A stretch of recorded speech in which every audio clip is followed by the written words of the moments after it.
Hello everyone, সবাই কেমন আছেন? আশা করি সবাই ভালো আছেন। বন্ধুরা, আমরা সবাই জানি যে টাকার রেট ভিন্ন ভিন্ন। মানে কোনো দেশের টাকার রেট বেশি, আবার কোনো দেশের কম। কিন্তু আপনি কি জানেন আজকের দিনে লেবাননের 1 পাউন্ড সমান বাংলাদেশের কত টাকা হয়? আপনার ধারণা কি ঠিক, নাকি অবাক হওয়ার মতো কোনো চমক আছে? এই ভিডিওটি বিশেষভাবে আপনার জন্য তৈরি, তাই শেষ পর্যন্ত দেখুন। কারণ আপনি যদি নিয়মিত টাকার রেট জানেন, তাহলে অর্থ লেনদেন বা বিদেশ থেকে পাঠানো রেমিটেন্সে লাভবান হতে পারেন। আজ শনিবার 7 মার্চ 2026।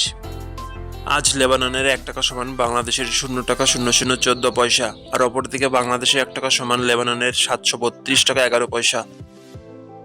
বন্ধুরা, টাকার রেট প্রতি মুহূর্তেই বদলায়, আর এই পরিবর্তন আপনার আয়, খরচ, এমনকি সঞ্চয়ের উপর প্রভাব ফেলে।